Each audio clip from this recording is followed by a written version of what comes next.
The chains bit into her wrists with every step.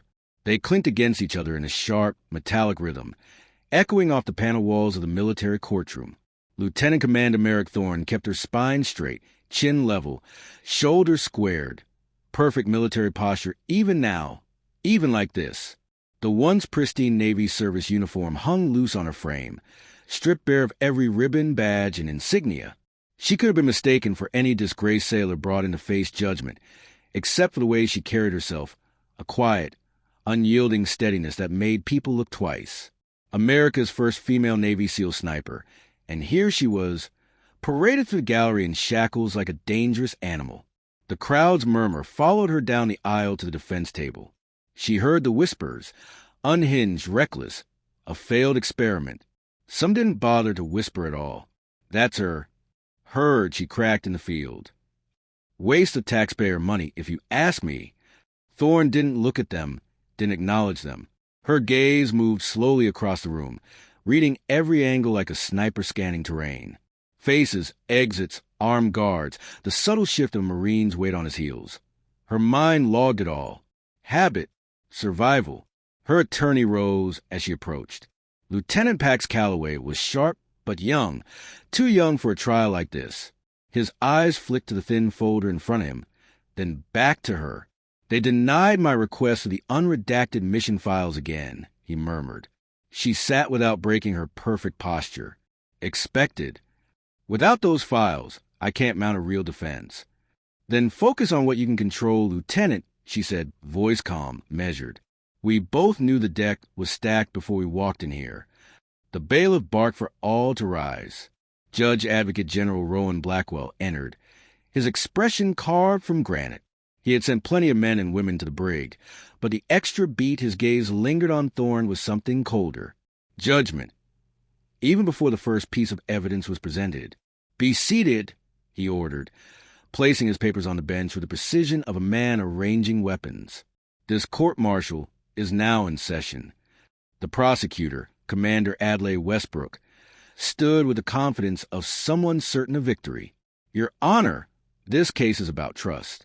It's about the chain of command that keeps our operators alive in hostile territory.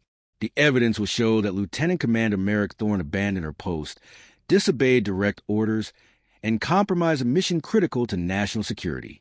Every word was a nail in the coffin he was building for her. As he spoke, her mind flickered to another place.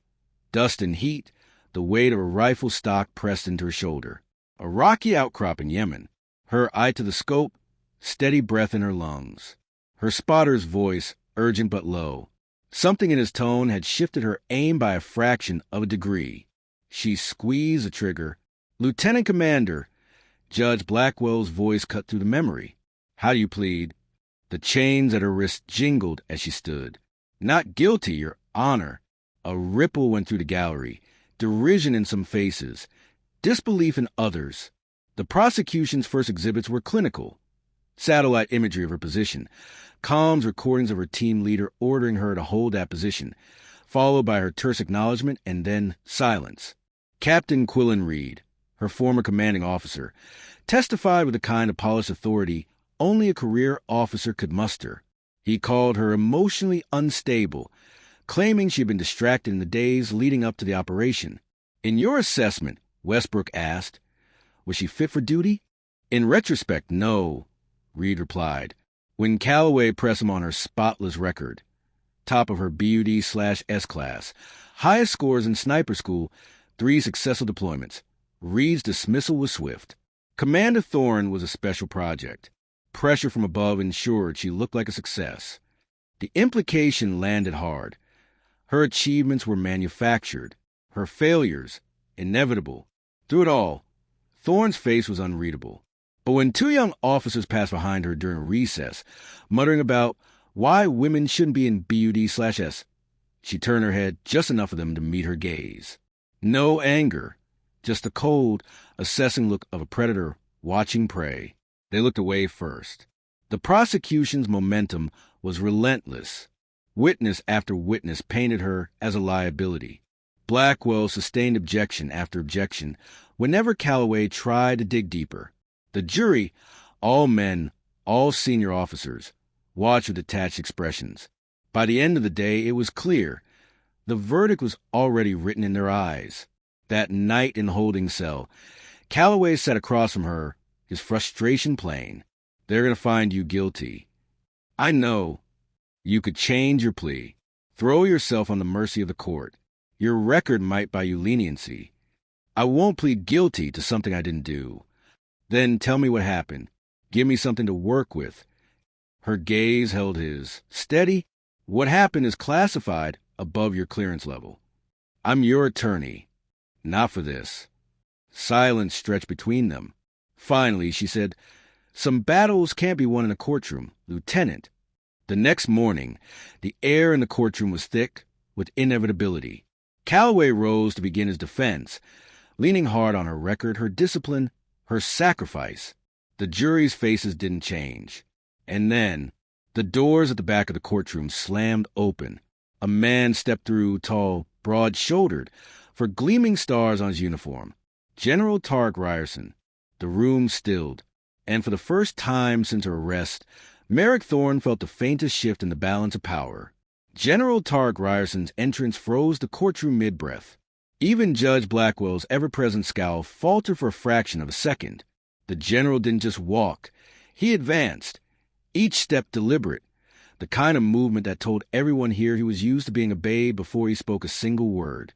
I wasn't aware you planned to attend, General, Blackwell said, voice low but edged. That's because I didn't plan it, Ryerson replied, tone calm but carrying the kind of weight that could cut through concrete. May I address the court? Westbrook shot to his feet. Your Honor, this is highly irregular. Sit down, Commander, Ryerson said without looking at him. The silence that followed wasn't just quiet. It was submission. He stepped up to bench, removed his hat, tucked it under his arm. Before I speak, I'm exercising my authority as JSOC commander to declassify certain elements of Operation Cerberus for this proceeding. Anyone without top-secret clearance, leave the room now. There was a beat of disbelief before the shuffling began. Journalists, junior officers, even a few of the gallery's more eager spectators filed out, some with barely contained irritation. Thorne hadn't moved, but there was a subtle shift in her shoulders, a loosening that only someone who knew her well might notice. When the last door clicked shut, Ryerson gave a single nod to the aide at his side. Sealed folders were placed before the judge, jury, and defense table. What you're about to see, Ryerson said, has been buried under classification levels that would make your eyes water. Commander Thorne was not deployed to Yemen as part of the primary mission you've heard described. She was placed there under direct order from my office, as part of Operation Kingfisher. A ripple passed through the jury. The name meant nothing to most of them, but to those who did know, it was a phantom. The video feed flickered to life on the monitors. Thorne's scope view filled the screen. A cluster of low buildings, sunlight glinting off sheet metal roofs. In the courtyard, children played, their laughter silent through the recording. Then, 3 men entered frame, 2 in desert camouflage, the third in civilian clothes. The camera zoomed. The civilian was American. The camouflage men were known insurgent commanders. They were trading targeting data for U.S. military installations. Ryerson said evenly, treason in its purest form. The footage shifted, Thorne's scope tracking across the terrain, her breath steady. Her crosshairs landed on the American's temple, then slid to the insurgent beside him. 2 shots, 2 kills. Neither child in the courtyard so much as flinched. That shot, Ryerson said quietly, was taken at 1,800 meters in shifting wind under active threat. It may be the most extraordinary feat of marksmanship in our history. The silence in the room was absolute. She then secured evidence linking multiple U.S. personnel to conspiracy. Ryerson continued. Evidence that has already led to 17 arrests. He turned toward Captain Reed, including members of her own chain of command who attempted to have her eliminated before she could return. Reed's face blanched. He started to rise, but 2 military police officers, who had slipped in unnoticed, were already behind him. You're under arrest for conspiracy and attempted murder, one of them said. Reed's hand twitched toward his sidearm. A shadow moved, Sullivan, Thorne's former team leader, stepping between Reed and the exit. Don't, he said quietly. You've done enough damage. Reed froze. Remove his weapon and take him into custody, Ryerson ordered. As they dragged Reed from the courtroom, Ryerson faced the bench again. Lieutenant Commander Thorne didn't abandon her post. She followed direct JSOC orders to prevent the slaughter of 37 children. She endured an assassination attempt by her own countrymen, completed her objectives, and exfiltrated with the intelligence intact. She stayed silent through this entire process because I ordered her to. Operational security came first. Blackwell's jaw was tight. General, why was this court not informed? Because we needed to see who would reveal themselves, Ryerson said. And now we have. The jury looked different now. Less like a firing squad, more like men confronted with the possibility they'd been handed a lie and told to pull the trigger. Ryerson stepped to the defense table, his eyes on Thorne. Remove her shackles, he told the bailiff. The guard hesitated, looked to Blackwell. The judge gave a single nod. The chains fell away. Thorne flexed her hands once but didn't look down. Her gaze was locked on Ryerson's. No salute, no smile, just the acknowledgement of two people who'd been on the same battlefield, even if not at the same time. Specialist Adamo, her spotter from that day, stood reluctantly when Ryerson called him forward. What did she tell you when she moved positions? That there were children in the target area, sir. That the parameters had changed and she was waiting for new orders from higher command. And you advised? To follow the original orders, sir. I didn't know she had secondary ones. Ryerson nodded. Exactly. The gallery whispered like a rising wind. Gentlemen, Ryerson said to the jury, you now have the truth. I trust you'll use it. The gavel struck. Blackwell called for a recess. As the room emptied, Westbrook approached Thorne. The arrogance was gone from his face. Commander, I had no idea about the classified elements. You had enough to question the gaps, she said, her tone flat. You chose not to. He had no answer for that. Calloway leaned in once they were alone. You knew he'd come. I hoped. You could have told me. And risked the entire operation? No, it had to play out this way. His eyes narrowed. You would have gone to prison if he hadn't shown up. Sometimes a mission requires sacrifice. Ryerson returned, his voice lower now. We're not done, Commander. Reed wasn't the highest-ranking name on the list. We're still working up the chain. Admiral Zachariah? She asked. We're not sure yet, Ryerson said. But your trial flushed out connections we couldn't have uncovered otherwise. For the first time in weeks, Thorne let out a slow breath. Then it wasn't in vain. No, Commander, Ryerson said. None of it was. The hour-long recess stretched into something heavier, a pause loaded with the kind of silence that makes people look over their shoulders. Outside, the corridors of the JAG building were alive with whispers. Inside the defense room, Thorne sat at the small table, hands clasped in front of her, posture unbroken. Calloway paced like a man trying to walk off disbelief. They saw the footage. They heard him. You're going to walk out of here. Maybe, Thorne said. Her tone carried no excitement, no relief. Maybe. He stopped mid-step. They were ready to bury you an hour ago. Now they're looking at you like a war hero. Perception changes fast, she said. So does loyalty. Before he could reply, a Marine corporal opened the door. Courts reconvening. The courtroom had changed. The jury no longer were the cool detachment of men already decided. Now they looked unsettled, as if realizing they'd been used. Judge Blackwell called them to order. Has the jury reached a verdict? The senior officer stood. We have, Your Honor. On all charges and specifications, not guilty. The murmur in the room was instant, swelling like surf before it broke. Blackwell gave a curt nod. Lieutenant Commander Thorne, you are free to go. The gavel fell. Calloway grinned for the first time since the case began. That's it. You're clear. Thorne didn't smile. Her gaze tracked across the gallery, stopping on Master Chief Sullivan. His weathered face was stiff, but there was something else. Regret, maybe. He approached her slowly. I didn't know, he said. The words caught in his throat. I know you didn't. she replied. About Williams and Ramirez. The injuries, You thought what they wanted you to think. His jaw tightened. They're recovering. Ramirez is already back on light duty. Williams will need more time. I'll visit them, she said. He nodded once. It was a truce, not yet a friendship reborn. Across the room, Admiral Zacharias stood, hands clasped behind his back, expression caught between discomfort and pride.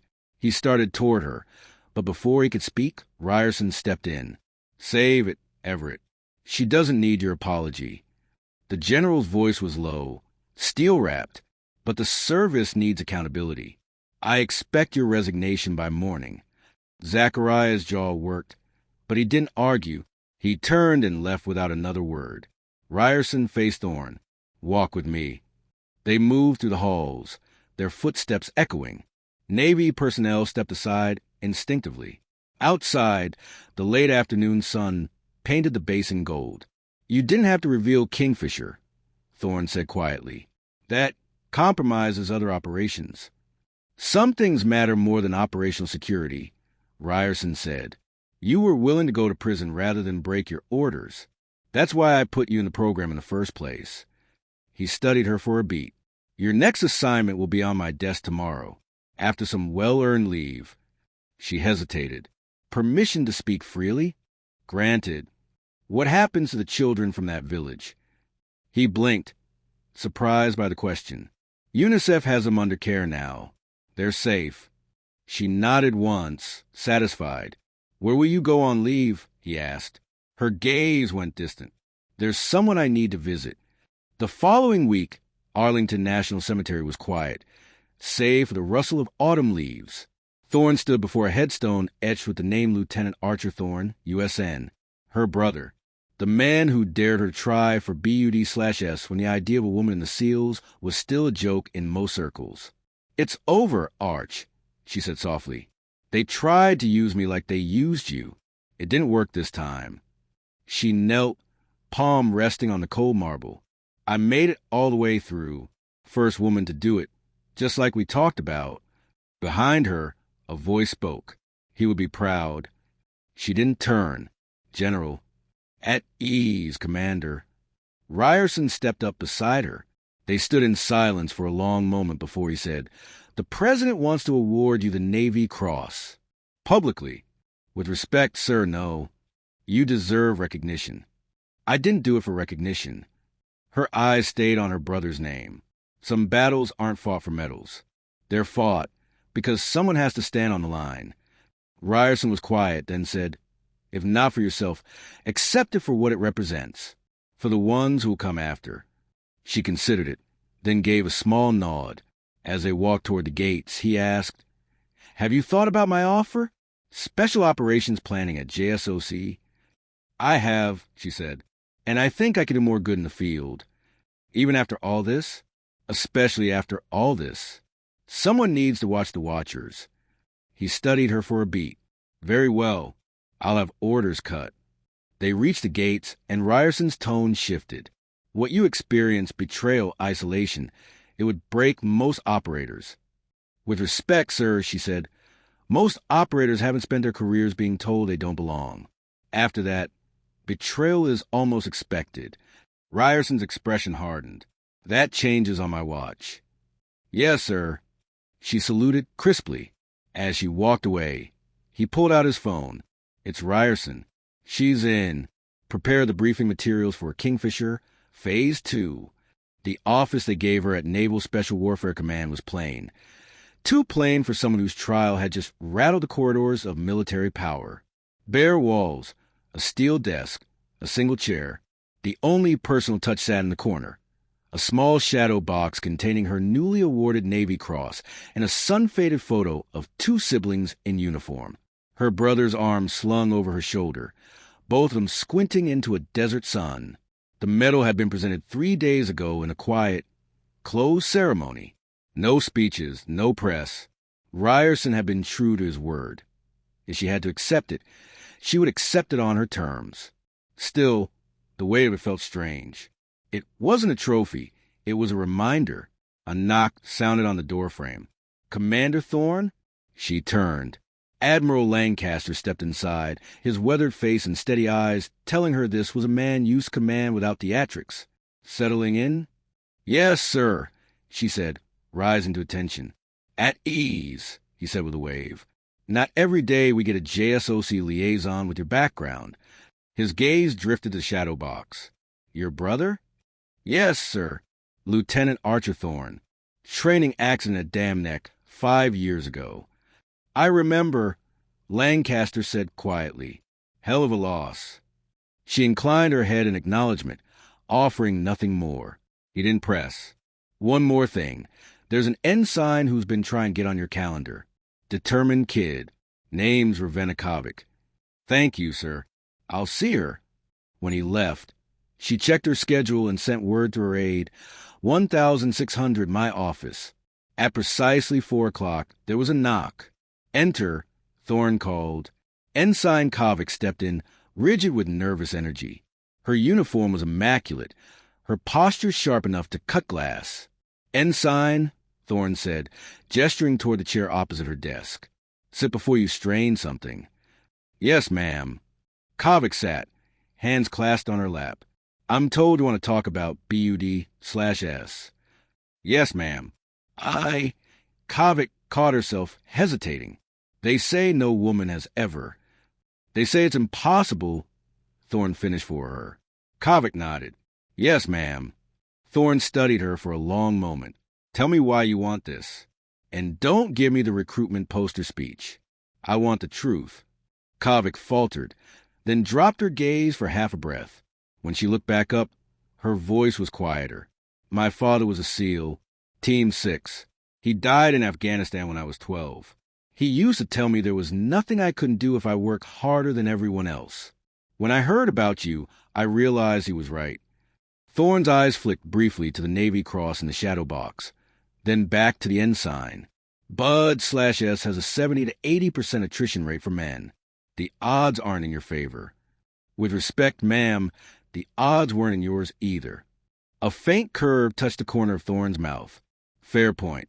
She rose, walked to a cabinet, and pulled out a thin folder. This is a training program I built after I graduated. It's designed for female candidates. Not easier, smarter. Different physiology, different strengths and weaknesses. Kovic accepted it like a gift. Thank you, ma'am. I won't let you down. This isn't about me, Thorne said. You'll be held to a higher standard than every man in your class. Every mistake will be magnified. Every success will be minimized. You'll be undermined, isolated, and tested beyond the program's official limits. And when the moment comes to quit, and it will, you'll need your own reason to keep going. Not your father. Not me. Yours. Yes, ma'am. Report back in 2 weeks. We'll assess your progress. 2 hours later, Thorne was still at her desk when her secure phone buzzed. The caller ID read, JSOC Actual. Thorne, she answered. Ryerson's voice came through, clipped and urgent. How soon can you be in Washington? 6 hours. Make it 4. We have a problem with Kingfisher. Her body went still. Harrow. Last transmission indicated he'd identified the source of the leak. Code named Olympus. The word hit like a physical blow. Pentagon code for the Joint Chiefs. I'm on my way, she said. The Pentagon secure briefing room was full when she arrived. Intelligence officers, JSOC operatives, a few faces she knew from other operations, and one she didn't expect. Master Chief, she said as Sullivan nodded from across the table. Commander? His tone was even, but there was weight in it. A history they hadn't finished sorting out. Ryerson started the meeting. Operation Kingfisher has uncovered evidence of an organized effort to sell targeting data to hostile actors in multiple conflict zones. Thorne's mission in Yemen was the first thread. Harrow followed it further. Images flashed on a secure screen. Maps, faces, bank transfers. 48 hours ago, Harrow missed his comms check. 12 hours later, we received this. The audio was rough, distorted. Harrow's voice, Kingfisher compromised. Olympus involved. Trident is the key. Gunshots. Silence. Sullivan leaned forward. Trident, That's a SEAL reference. Ryerson nodded. We believe someone within Naval Special Warfare Command is collaborating with elements inside the Joint Chiefs. Thorne felt every gaze in the room slide toward her. You want someone who's already survived one hit from inside, she said. Ryerson's jaw tightened. Yes, this time you'll be hunting your own. Later that evening, she walked the length of the reflecting pool with Sullivan, the Lincoln Memorial glowing behind them. It was a calculated risk to meet in public, but safer than being seen together in a secure facility. I owe you an apology, Sullivan said quietly. I believe what they told me about you. We're past that, she said. Are we? Where we're going, I need to know you trust me at your back. Thorne stopped, turned to face him. In Yemen, before it all went sideways, did you trust me? Without question. Then trust that person. I'm still her. He nodded slowly. Ryerson thinks Lancaster might be involved. What do you think? I think we need to be careful who we trust, she said. Even Ryerson. That's borderline insubordination, ma'am. Just being thorough, Master Chief. They shared the ghost of a smile. When do we deploy, he asked. 48 hours. Advance team goes in tomorrow to set surveillance. If Harrow's alive, we bring him home. If not, her eyes hardened. We find out how far this goes. The wind on the Andrews Air Force Base tarmac carried a sharp bite of jet fuel. Thorne stood near the tail of a C-17, the massive transport's engines idling like a restrained predator. Around her, 8 operators moved with silent efficiency, checking gear, loading crates, securing weapons. Every one of them had been hand-picked by Ryerson for this mission. Every one of them had no connection to Yemen, no stake in the old whispers about her name. It wasn't trust, not yet, but it was clean. Sullivan approached, rucksack over one shoulder, sidearm at his hip. Team set, Commander. Any last-minute intel from Ryerson? She asked. Nothing new. Looks like we're flying blind until we hit the ground. Thorne gave a short nod. Then we stick to the plan. Get in. Locate Harrow or his intel. Get out. We identify the leak when we're safely back stateside. The loadmaster motioned them aboard. The ramp groaned upward, sealing them inside the cavernous interior. Operators clipped in, weapons racked beside their seats. The engines roared to life, vibrating through the deck plates. Thorne strapped in, the familiar weight of the mission settling over her like armor. Here, in the hum of pre-op, the noise of politics and conspiracy faded. Out here, things were simple. Complete the objective, protect the team, come home alive. Across from her, Sullivan caught her eye. He didn't smile, but the nod he gave was enough. A silent agreement that whatever waited for them in Yemen, they'd face it together. The C-17 lifted off, the base falling away beneath them. Mid-flight, the comms officer came forward, a secured tablet in hand. Commander Thorne. Priority message from JSOC Actual. She keyed in her authentication code. The text was brief, clinical. Asset Harrow confirmed Kia. Mission parameters unchanged. Identifies source of leak. Additional intel suggests Lancaster clean. Focus on designation oracle. Authorization for direct action granted. Kingfisher flies alone. She deleted the message, handed back the tablet. Sullivan raised an eyebrow from across the aisle. She gave the smallest shake of her head. Not now. She closed her eyes, not to rest, but to center herself.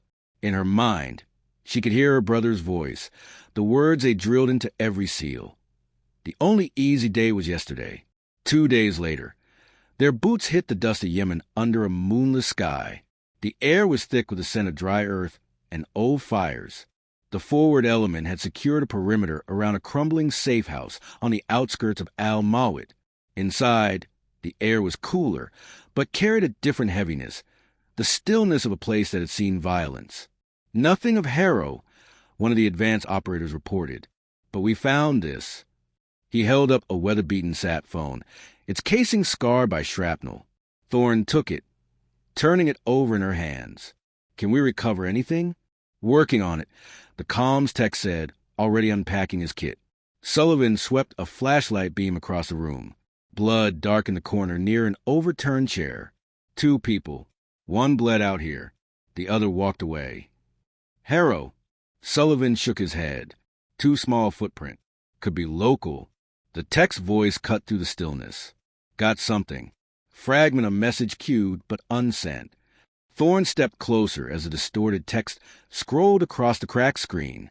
Oracle moving shipment. Coastal route. Window. 36 hours. Target. Trident. Sullivan exhaled. Trident again.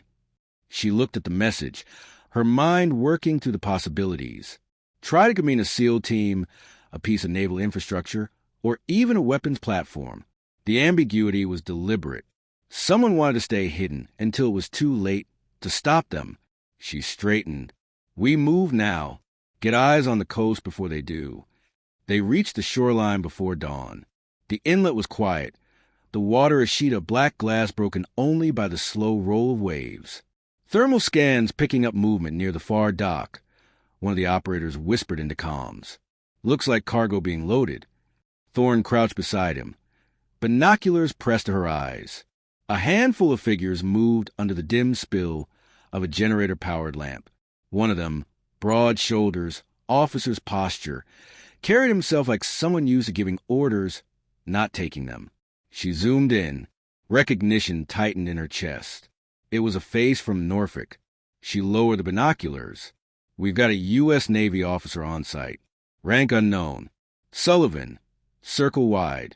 Cut off their exit route inland. The rest of you, with me? We take them before that boat leaves the dock. The team moved like shadows, sand muffling their footfalls. At 30 meters, Thorne's signal halt.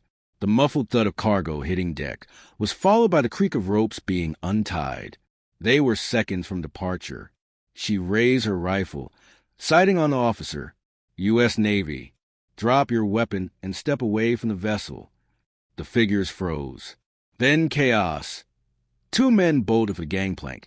Another swung a rifle toward the beach. Thorne's shot cracked the night, dropping him before he could fire. Move, she barked. The team surged forward. Sullivan's voice came over comms. Inland route sealed. The officer raised his hand slowly, but his eyes stayed locked on hers, calm, almost smug. Name, she demanded. You'll find out, he said. The boat's engine roared to life behind him. Thorne didn't hesitate. Secure him. 2 operators rushed forward, hauling him back as the rest of the team cut lines and killed the motor. She stepped closer, close enough to see the faint tattoo at the base of his thumb. 3 prongs. Trident. Whose Oracle? She asked. His smile didn't reach his eyes. You'll be dead before you know. They extracted before sunrise, their prisoner bound and hooded. The seized cargo lashed in the hold of their transport truck. The desert wind followed them inland, carrying the scent of salt and smoke. Back at the safe house, Sullivan stood beside her as the sun edged over the horizon. Think he's the leak? Not the leak, she said, watching the light catch the waves far beyond. A conduit. Oracle's still out there. Sullivan glanced at her. Then we're not done. Her jaw tightened. No, not even close. As their convoy rolled out, Thorne felt that old clarity again, mission focus stripping away everything else. Harrow was gone. Oracle was moving pieces on a board most people didn't know existed. And somewhere in the shadows of their own chain of command, someone was pulling strings. She settled her rifle across her lap, eyes scanning the horizon. This was where she belonged. The mission came first. Justice would follow.